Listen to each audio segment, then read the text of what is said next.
Olá, meu nome é Isadora. Olá, meu nome é Maria Vitória. Olá, eu sou a Milena. Nós somos estudantes do Instituto Federal do Paraná, do campus Jaguariaíba. Nós temos por orientadora a professora Juliana. O título do nosso projeto é a avaliação do potencial de produção de biosurfactantes por bactérias isoladas do solo de Jaguariaíba, Paraná.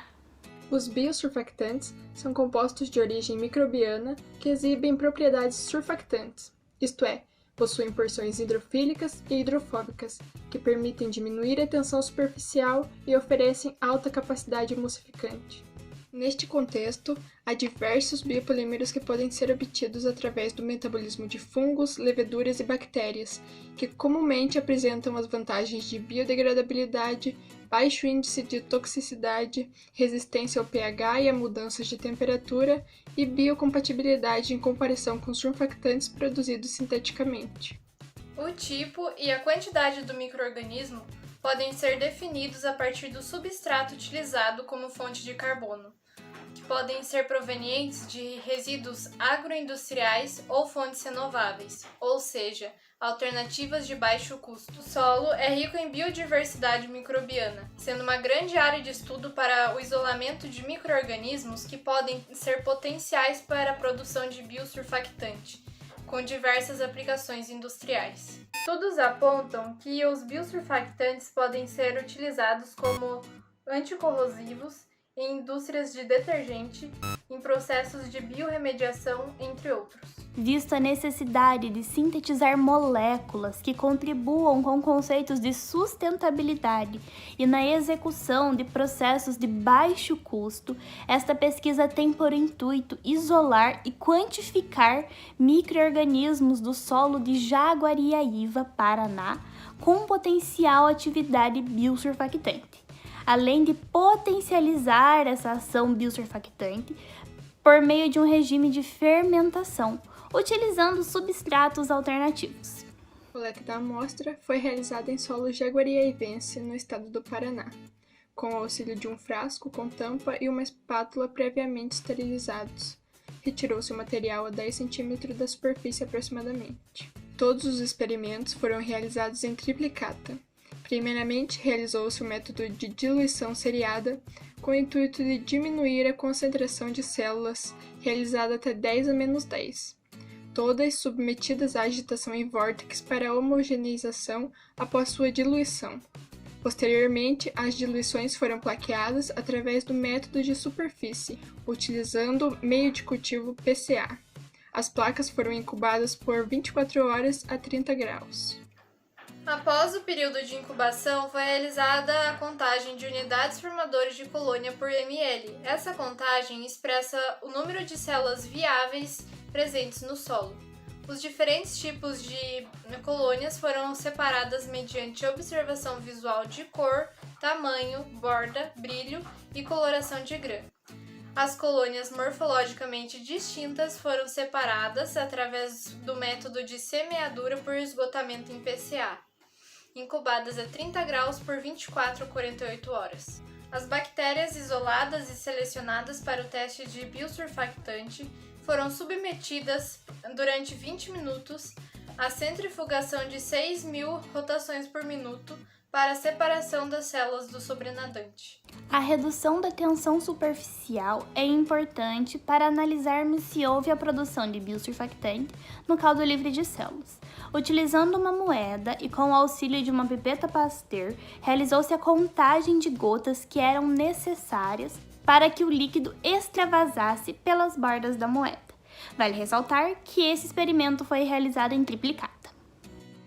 O índice de emulsificação foi determinado em tubos com 2 ml de hidrocarboneto tolueno e 2 ml de óleo de soja. Foram adicionados 2 ml do caldo de cultivo livre de células após centrifugação.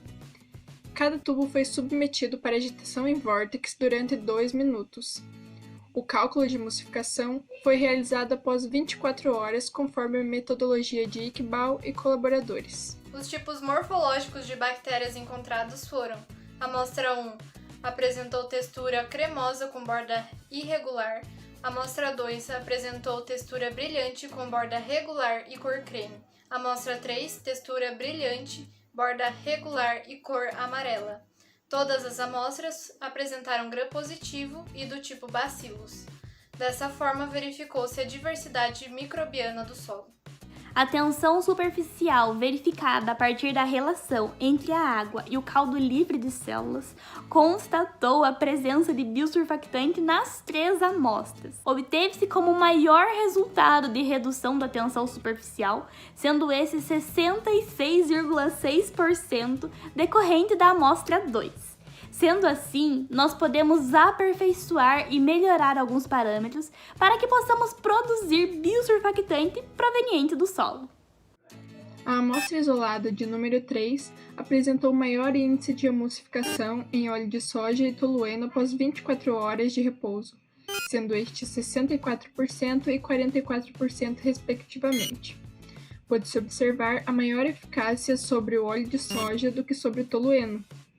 Em estudos realizados por Barro, Quadro e Pastor, obtiveram em todas as emulsões testadas elevados índices de emulsificação, exceto os realizados com tolueno, resultado similar ao encontrado nesta pesquisa.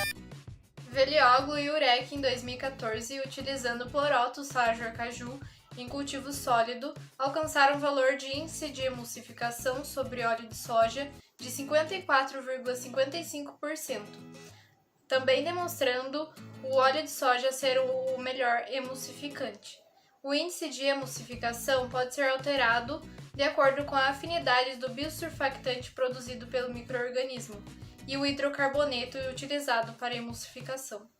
Os micro-organismos analisados apresentaram potencial de produção de biosurfactante, visto que demonstraram um excelente índice de emulsificação quando comparado aos descritos na literatura e também foram capazes de reduzir a tensão superficial quando comparado com a água. A produção de biosurfactantes a partir de bactérias isoladas do solo possibilita novos experimentos e a descoberta de novas espécies bacterianas que possam apresentar potencial atividade biosurfactante. Nesta pesquisa, sugere-se o teste de fermentação utilizando resíduos agroindustriais, principalmente com as amostras isoladas 2 e 3, onde foi obtido melhores resultados de tensão superficial e emulsificação. O uso de resíduos agroindustriais é uma das alternativas viáveis que, além de reduzir os custos de produção, reduzem a poluição resultante da disposição destes no ambiente, além de que a mudança na fonte de carbono e energia faz variar o tipo e quantidade de polímero produzido. Muito obrigada pela atenção.